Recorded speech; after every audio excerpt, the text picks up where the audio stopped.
Hello children, welcome to GMV Eklavya classes. आज मैं आपको क्लास 10 की बुक गोल्डन रेस का lesson what is a miss with us का सेकंड पार्ट पढ़ाने जा रही हूँ। फर्स्ट पार्ट मैंने पहले पढ़ा दिया था, अब ये सेकंड पार्ट है। पहले पार्ट में हमने देखा कि लेखक बताता है कि किस तरीके से हमारा देश जो बुद्धिजीवियों का देश है, उसके बावजूद भी हम बहुत सारे जो सिविक नियम्स हैं, जो नागरिक समझदारी है, वह हमारे अंदर बहुत कम है और हम नॉइज पोल्यूशन करते हैं। उसकी वजह से हम ट्रैफिक रूल्स को नहीं मानते हैं। हम पब्लिक ट्रांसपोर्ट में जाते हैं तो हम उनको, उसके जो नियम है उनको भी नहीं मानते हैं। अब आता है अगला टॉपिक आता है एंक्रोचमेंट। एंक्रोचमेंट अर्थात अतिक्रमण। जैसे हमारा जितना अपना एरिया है, जितनी हमने जमीन खरीद रखी है, हम उसके अलावा सरकार की जमीन पर, पड़ोसियों की जमीन पर भी अपना कब्जा जमाना चाहते हैं, तो इसको बोलते हैं हम अतिक्रमण, एंक्रोचमेंट, अतिक्रमण। Pen is mightier than the sword is very often kept the subject for debates in many an educational institutions. Pen is mightier than sword, अर्थात इसका मतलब होता है कि कलम तलवार से अधिक शक्तिशाली होती है। ज्यादातर हमारा ये कई बार हमारा ये सब्जेक्ट एजुकेशनल इंस्टीट्यूशन जो होते हैं, जो हमारे वाद विवाद प्रतियोगिता हमारे स्कूलों में, शैक्षणिक संस्थाओं में इस टॉपिक को रखा जाता है। In reality the muscle power is stronger than the brain power. Pen is mightier का मतलब तलवार से ज्यादा शक्ति जो है पेन में है। तो तलवार तो शक्तिशाली हो गई, पेन में इतनी शक्ति नहीं है, पर यह एक टॉपिक होता है कि पेन में ज्यादा शक्ति है क्योंकि वह लिखता है, तो जो शब्द हैं उनमें ज्यादा ताकत होती है बजाय तलवार के। परंतु इन रियलिटी वास्तव में होता क्या है, मसल पावर है, जो शारीरिक शक्ति है, वह मानसिक शक्ति से, ब्रेन पावर मानसिक शक्ति से ज्यादा शक्तिशाली होती है। And it has been so since eons, यह अतीत काल से, अति प्राचीन समय से ऐसा चला आ रहा है। इयॉन का मतलब होता है हजारों सालों से, लंबे समय से चली आ रही है कि जो स्ट्रॉन्ग, जो मसल पावर है, जो शारीरिक शक्ति है, वह ब्रेन पावर को, मानसिक शक्ति को हरा देती है। Generally those with muscle powers are uncivilised. ज्यादातर क्या होता है, जो शारीरिक शक्ति वाली होती है वह असभ्य होते हैं। शारीरिक शक्ति जो है वो कह रहे हैं अनसिविलाइज्ड, असभ्य होती है। दे consider public property their own, वह समझते जो सार्वजनिक संपत्ति है, जो पब्लिक की संपत्ति है, वह तो हमारी अपनी संपत्ति है। Making a small beginning they grab whatever maximum property they can in course of time, thus snatching the rights of civilized and law abiding citizen। और क्या समझ, थोड़ा सा कार्य शुरू करेंगे, मेकिंग अ स्मॉल बिगिनिंग, थोड़ा सा शुरू करेंगे, दे ग्रैब व्हाटएवर मैक्सिमम प्रॉपर्टी, जितनी ज्यादा से ज्यादा प्रॉपर्टी, जितना ज्यादा ज्यादा चीजें जब वो ले सकते हैं, संपत्ति ले सकते हैं, वह उसको समय बीतने के साथ साथ धीरे धीरे अपना उसको ग्रैब करते हुए उसको लेते चले जाते हैं। द स्नैचिंग द राइट्स, किसके स्नैच करना, छीनना, किसके राइट, अधिकारों को छीन रहे हैं वो। किसके अधिकार है, सिविलाइज्ड, जो सिविलाइज्ड लोग हैं, जो सभ्य लोग हैं उनको, और जो लॉ अबाइडिंग सिटीजन, जो नागरिक, नियम को मानते हैं, कानून को मानने वाले व्यक्ति होते हैं, उनके अधिकारों को वो लोग छीन लेते हैं। The footpaths on both sides of the road become their property, where they may sleep, install their shops, or make their dwelling. अब रोड के फुटपाथ दोनों साइड, जो रोड के दोनों साइड फुटपाथ बना हुआ होता है, वह उनकी संपत्ति हो जाती है। वे वहां सो सकते हैं, अपनी दुकान लगा लेते हैं, दे में स्लीप, सो जाते हैं, अपनी दुकानें लगा लेते हैं, install their shops and make their dwellings, dwelling करना, वहां पे अपना निवास स्थान बना, अपना रहने के लिए स्थान को, उसको वो बना लेते हैं। In the name of religion they may occupy certain area even on the main road to meet their selfish ends। धर्म के नाम पर, अपनी स्वार्थ सिद्धि के लिए, धर्म के नाम पर अपना स्वार्थ करना बना कर रहे हैं वो, देयर सेल्फिश एंड, अपने स्वार्थ के लिए वह उस एरिया को, मेन रोड को, वह लोग उसका एरिया को अपने कब्जे में कर लेते हैं। Some people try to encroach upon public property after constructing houses, shops on their purchased piece of land, by way of putting stairs on laying gardens or making seating arrangement outside their marked boundary. कुछ लोग क्या करते हैं, अपनी जो खरीदी जमीन है ट्राई टू एंक्रोच, उस पर कब्जा कर लेते हैं, किस पे, पब्लिक प्रॉपर्टी पे कब्जा कर लेते हैं। आफ्टर कंस्ट्रक्टिंग हाउसेज और शॉप, उन्होंने मकान बनाई, दुकान बनाया अपनी खरीदी हुई जमीन पर, उसके बाद जो रोड निकाली उन्होंने, जो सीढ़ियां निकाली या जो गार्डन निकाला, वह वो पब्लिक प्रॉपर्टी पे, गवर्नमेंट की प्रॉपर्टी पे वो आगे निकाल लेते हैं। और मेकिंग सीटिंग अरेंजमेंट, और बैठने की जगह बना देते हैं वहां पे।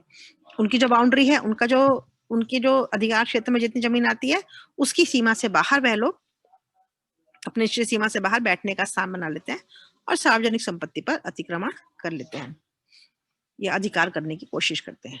Who is there to check and thwart their designs? अब कौन है उनको देखने वाला? Who is there? कौन है उनको देखने वाला और उनकी इच्छा को पूर्ति करने से उनके इरादों को रोकने वाला कौन है?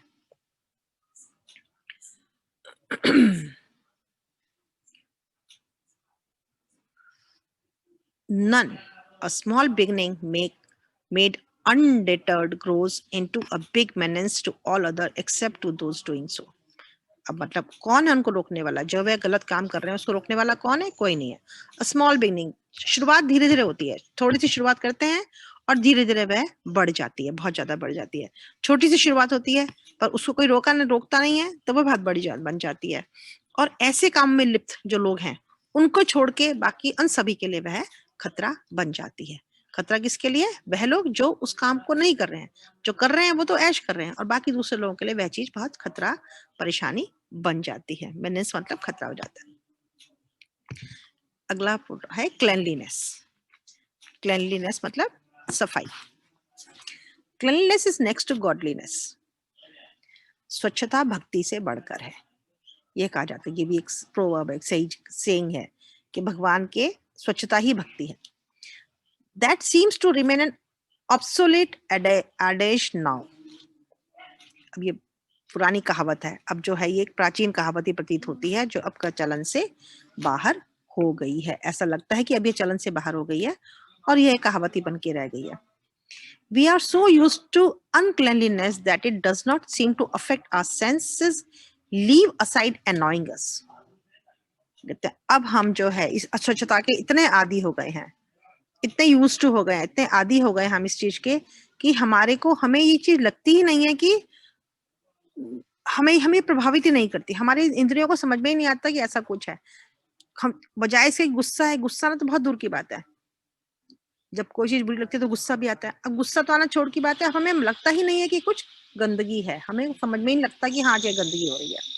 We throw the rubbish and waste material wherever we like. Maybe roads, public transport, education institution, historical monuments, government buildings, and do not spare even holy places of worship. अब क्या करते हैं? We throw the rubbish, जो भी कचरा है हम कूड़े कचरे को कहाँ डालते हैं? कूड़े को, कचरे को wherever we like, जहां भी हमारी इच्छा होती है वहीं पे फेंक देते हैं। अब कहाँ होगी? कहाँ भी हो सकती है, वो रोड हो सकती है, पब्लिक ट्रांसपोर्ट हो सकता है, बस है, ट्रेन है, एजुकेशन इंस्टीट्यूशन, हमारे स्कूल्स हैं, कॉलेजेस हैं, कहीं भी फेंक देते हैं। हिस्टोरिकल मॉन्यूमेंट, ऐतिहासिक स्मारक है, वहां पे सरकारी भवन हो, गवर्नमेंट बिल्डिंग सरकारी भवन है, और यहाँ तक कि हमारे जो वर्शिप के प्लेसेस हैं, हमारे जो पवित्र स्थान, पूजा के पवित्र स्थान है, वहां पर भी हम नहीं छोड़ते। जहां मर्जी आता है हम वहां पे अपना कचरा, कूड़ा कचरा फेंक देते हैं। In our fond hope of keeping our home clean, we do not hesitate to making our neighbor's home unclean. we fond hope, our fond hope, हमारी इच्छा होती है कि हमारा घर साफ सुथरा हो, तो हम अपना घर को साफ सुथरा रखने की आशा में, इच्छा में हम क्या करते हैं? We do not hesitate, हमें hesitate नहीं करते, हम सोचते ही नहीं है कि हम जो है अपने पड़ोसी का कचरा, हम संकोच नहीं करते। हेजिटेट, संकोच करना, कि हम अपने पड़ोसी का घर गंदा कर रहे हैं। तो पड़ोसी का मकान गंदा हो जाए, हमारे अपने मकान को स्वच्छ रखने से तो हमें कोई दिक्कत नहीं है, हमें कोई प्रॉब्लम नहीं है, हमें कोई संकोच नहीं है। हमारा घर साफ होना चाहिए, दूसरे का भले हम गंदा कर दें। The rubbish may be dirt of the house, shit of the children, skin of the vegetable fruits or any other waste stuff. अब यह कचरा क्या हो सकता है? गंदगी हो सकती है, घर की गंदगी हो सकती है, बच्चों का मलमूत्र हो सकता है, सब्जियों का छिलके, फ्रूट्स के छिलके हो सकते हैं, या कोई भी फालतू जो चीज है, वेस्ट स्टफ है, कोई भी व्यर्थ चीज जो हमें नहीं चाहिए वो हम वहां फेंक देते हैं। The skin of banana is seen littered on public roads, which leads to making many normal being physically handicapped. हम केले के छिलके बहुत जगह आपने देखा होगा, सार्वजनिक जगहों पर, पब्लिक रोड्स पर, सार्वजनिक सड़कों पर फेंके हुए रहते हैं, बिखरे दिखाई देते हैं, जिससे क्या होता है, विच लीड्स क्या करता है, इसे सामान्य व्यक्ति जो है, कोई भी सामान्य व्यक्ति को भी वह एक फिजिकली हैंडीकैप, शारीरिक रूप से विकलांग बना देता है। कभी केले के छिलका फिसल जाता है, कोई फिसल गया, पैर टूट गया, लग गई, चोट लग गई, तो इससे कई बार नॉर्मल लोग भी हैंडीकैप हो जाते हैं। Added to this malady is the free movement of stray animals who spoil the roads, houses, public places and hamper traffic. अब यह तो है ही, अब इस गंदगी की समस्या में क्या होता है, एक चीज और जुड़ जाता है, एक चीज और ऐड हो जाती है, क्या है, दैट इज मैलेडी, गंभीर समस्या, रोग, मैलेडी समस्या किसकी, free movements of stray animals, जो स्ट्रे एनिमल हैं, जो आवारा जानवर हैं, उनका घूमना, उनका स्वतंत्र रूप से सड़कों पे घूमते रहना, सड़कों पे, घरों पे और सार्वजनिक प्लेसेस को वह और गंदा कर देते हैं, यातायात के नियमों में बाधा डाल देते हैं। They also cause serious accidents, उनकी वजह से कई बार जो है गंभीर दुर्घटनाएं भी हो जाती हैं। We have become so immune against these ills that nobody sees to take a note of these. हम इतने इम्यून हो गए हैं, इम्यून मतलब असंवेदनशील हो गए, हम इन चीजों से इतने अप्रभावित हो गए हैं, इम्यून ना अप्रभावित, हमें फर्क ही नहीं पड़ता इन सब चीजों का, इन बुराइयों का, कि किसी को भी इसकी तरफ कोई ध्यान ही नहीं देता है।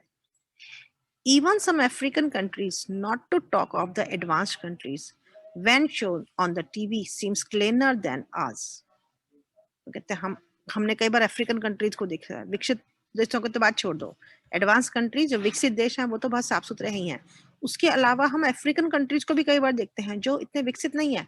यदि हम कभी उनको टीवी पे देखेंगे, when shown on the TV, जब टीवी में दिखाई देते हैं तो वह हमारे अपनी कंट्री से ज्यादा साफ सुथरे और सुंदर दिखाई देते हैं। We must understand that cleanliness is the paramount importance of the, and the offender should be dealt with strictly with punitive measures. अब हमको ये समझ लेना है, we must understand, हमें ये समझ लेना है कि स्वच्छता, सफाई है, paramount offenders, इतने अत्यधिक इंपॉर्टेंस, पैरामाउंट इंपॉर्टेंस, हमें उसको अत्यधिक इंपॉर्टेंस, महत्व देना है। और ऑफेंडर्स जो दोषी हैं, ऑफेंडर्स जो उसको नहीं मानते हैं, दोषियों को के विरुद्ध जो है हमें दंडात्मक, प्यूनिटिव मेजर्स मतलब दंडात्मक उपाय करना पड़ेगा, और हमको अपना व्यवहार कठोर करा जाना चाहिए कि ताकि इन लोगों को हम पनिश कर सके जो गंदगी करते हैं। अगला पॉइंट है धरना बंद, रेल रोको।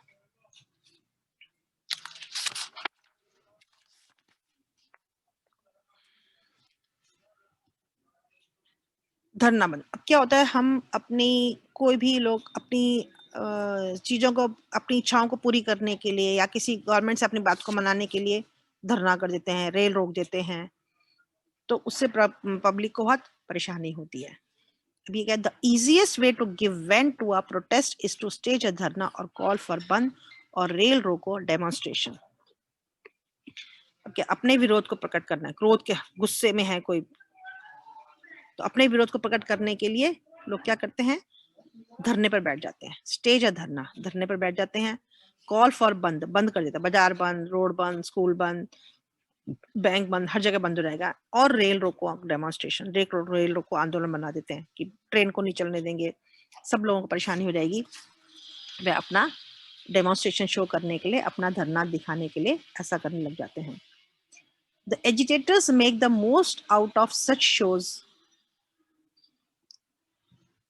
आंदोलनकारी जो है, एजिटेटर्स आंदोलनकारी जो लोग होते हैं, वे ऐसे प्रदर्शन करके, सच शो, ऐसे प्रदर्शन करके ज्यादा से ज्यादा लाभ उठाना चाहते हैं।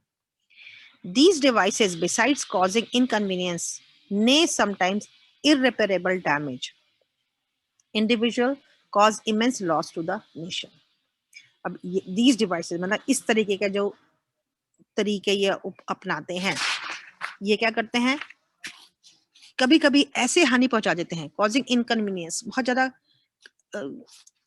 ऐसे करने से असुविधा तो उत्पन्न होती है, उसके अलावा कभी कभी व्यक्तियों को ऐसी हानि पहुंचा देते हैं, नहीं समटाइम इररिपेरेबल डैमेज, ऐसा नुकसान पहुंचा देते हैं कि जिसकी पूर्ति नहीं हो पाती है। किसको? इंडिविजुअल को, किसी व्यक्ति को, और immense loss to the nation, और जो राष्ट्र को बहुत ज्यादा हानि होती है, और कभी किसी व्यक्ति को भी, लोगों को भी ऐसी हानि हो जाती है, परेशानी हो जाती है कि जिसको हम रिपेयर नहीं कर सकते, जिसे क्षतिपूर्ति नहीं कर सकते। Imagine someone is seriously sick, another has an inescapable appointment, and still another has no provisions at home, who bother for others' legitimate needs. आप कल्पना करो, इमेजिन करो, कल्पना करो कि कोई एक सीरियसली बीमार है, बहुत ज्यादा सिक है, बहुत गंभीर रूप से बीमार व्यक्ति है। Another has an inescapable appointment, किसी का ऐसा अपॉइंटमेंट है, किसी को मिलने के लिए जाना है किसी से, जो आप उसको अति आवश्यक है, जो छोड़ नहीं सकते। And still another had no provision at home, और घर में किसी के लिए खाने के लिए कुछ राशन पानी, खाद्य पदार्थ ही नहीं है। ऐसे लोग हो सकते हैं, पर यहाँ धरना प्रदर्शन चल रहा है, रेल रोको चल रहा है, तो उनकी जो आवश्यकताएं हैं, उनको जो न्यायोचित जो आवश्यकता दिलाने के लिए कौन परवाह करता है कि इनकी आवश्यकताओं का ध्यान दिया जाए, इनको देखा जाए कि इन्हें क्या परेशानी है। One remains wonderstruck to see sometimes such bunds are sponsored even by responsible people. अब ये देखकर आप आश्चर्यचकित रह जाओगे, वन रिमेन्स वंडरस्ट्रक, आश्चर्यचकित रह जाओगे कि कई बार, कभी कभी ऐसे बंद जो होते हैं, यह बहुत जो रिस्पॉन्सिबल, उत्तरदायी व्यक्ति होते हैं, उनके द्वारा आयोजित किए जाते हैं, जो सोसाइटी के लिए बहुत, जिनका एक उत्तरदायित्व होता है सोसाइटी के प्रति, वह लोग भी इन बंद को करवा रहे होते हैं। ये देख करके बहुत आश्चर्य भी होता है और दुख भी होता है। Occasionally, the demonstration becomes violent, causing further loss to the national property and human life. कई बार क्या होता है, यह जो रेल रोको, जो प्रदर्शन का होता है, कई बार जो इतना हिंसात्मक हो जाता है,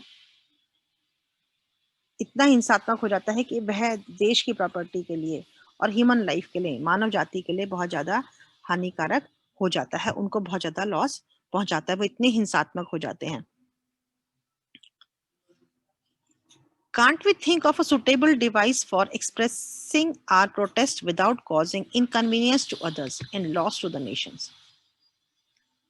कहते क्या हम ऐसा कोई अपना विरोध अभिव्यक्त करने के लिए, विरोध प्रदर्शन करने के लिए, क्या कोई और उचित तरीका नहीं सोच सकते, जिसमें जो है दूसरों को इनकन्वीनियंस नहीं हो, दूसरों को परेशानी नहीं हो, असुविधा नहीं हो, और लॉस टू द नेशन, देश को लॉस नहीं हो, नुकसान नहीं पहुंच पाए, राष्ट्र को नुकसान नहीं पहुंचे। In Japan, the workers of a shoe factory wanted to demonstrate their protest. अब वो एक इंसिडेंट बताते हैं कि जापान में एक बार जो शू फैक्ट्री में, जूते की फैक्ट्री में काम करने वाले वर्कर्स से, उनको अपना धरना, उनको प्रदर्शन करना था कि उनको भी वो खुश नहीं है, ठीक है, अपना विरोध प्रदर्शन करना चाहते थे। They made shoes of different sizes of right foot only. शू बनाने वाले थे तो दोनों पैरों के जूते बनाने थे, उन्होंने क्या करा, केवल राइट फुट, जो अपना सीधे पैर का जूता था, खाली उन्होंने वो एक एक बनाना शुरू करा। अब एक बनाएंगे तो काम तो किसी का नहीं होगा, क्योंकि एक जूते से तो काम चलेगा नहीं, तो उन्होंने एक ही जूता बनाना शुरू करा। When the dispute was settled, they made shoes of left foot, thus completing pairs. अब जब उनका जो विरोध था, जो उनकी परेशानी थी, उनका विवाद था, जब वह निबट गया, ठीक हो गया, सेटल हो गया आपस में, उसका निपटारा हो गया, तो उन्होंने लेफ्ट जो फुट था उनका, उस पैर का भी उन्होंने जूता बनाना शुरू कर दिया, बना दिया उन्होंने। It caused inconvenience to none, and the initial loss of the owners was made good a little later. अब इससे किसी को परेशान, असुविधा तो हुई नहीं, एक पैर का जूता बनाया था तो कोई दिक्कत नहीं, बाद में उन्होंने जब हो गया तो शुरुआत में जो ओनर को लॉस हुआ था, क्योंकि उसने एक ही पैर का जूता बनाया था, जब उन्होंने बाद में दूसरे पैर का भी बना लिया तो बाद में उनको अपना पूरा फायदा मिल गया, तो इससे किसी को असुविधा भी नहीं हुई और उनका विवाद जो था वो भी सेटल हो गया, उन्होंने अपना विरोध प्रदर्शित कर दिया और किसी का नुकसान भी नहीं हुआ। Alternatively, the protesters may follow the path of satyagraha or hunger strike shown by Mahatma Gandhi, as they would then put only themselves to inconvenience for their cause. अब इसका दूसरा रास्ता क्या है? अब इसका विकल्प यह है कि जो है उन्होंने, विकल्प यह है कि आप सत्याग्रह का और जो हंगर स्ट्राइक है, सत्याग्रह का रास्ता या भूख हड़ताल का रास्ता उनको अपनाना चाहिए, जैसे जो मार्ग हमें महात्मा गांधी ने दिखाया। They would then put only themselves, इस तरह से क्या होगा, वह अपने हित को पूरा करने के लिए केवल स्वयं को ही, देमसेल्व्स टू इनकन्वीनियंस, जो असुविधा होगी वह उन्हें स्वयं को ही होगी, दूसरों को उनके ऐसे करने से कोई असुविधा नहीं होगी। All these minor issues are of major significance, अभी भी जो छोटे छोटे मुद्दे हैं पर ये बहुत महत्वपूर्ण है।